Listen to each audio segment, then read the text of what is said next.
Your 3-minute question and answer period for the CWB Financial Education Challenge will now begin. Question. Comment avez-vous rendu votre programme d'éducation financière attrayant ou novateur? Pour ça, dans le fond, c'est arrivé que pendant qu'on voulait avoir beaucoup de personnes, on a réalisé que ça n'allait pas fonctionner. Vu qu'on avait à avoir moins de personnes, on a décidé de le rendre beaucoup plus interactif.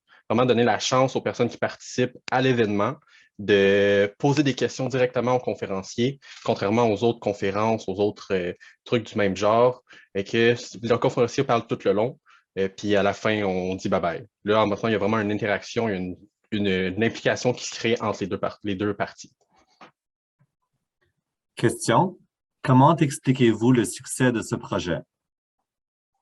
En fait, ça revient encore une fois à l'aspect interactif. Donc, les gens sont habitués de recevoir une information qui est, disons, détaillée, mais détaillée pour un certain groupe de personnes. Là, il y avait l'occasion de poser des questions qui étaient spécifiques à leur situation financière personnelle, de faire certains follow-up avec des conférenciers pour vraiment voir et avoir une information qui est conforme à leurs attentes qu'ils avaient en arrivant là.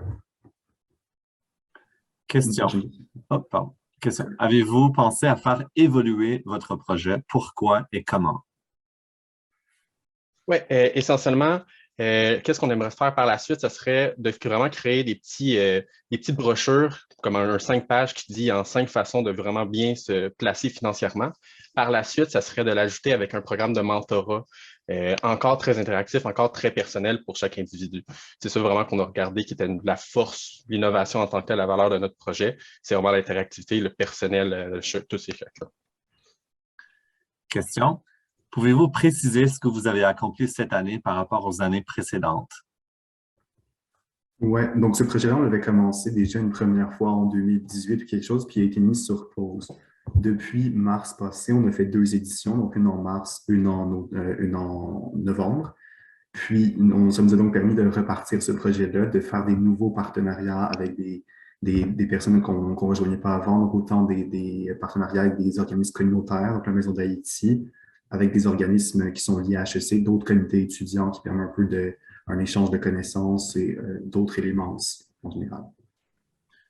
Question. Avez-vous une stratégie de sortie pour ce projet? On pense que dans le fond, ce serait un projet qui va vraiment rester à l'intérieur d'Enactus, étant donné que c'est un bon projet pour avoir un événement.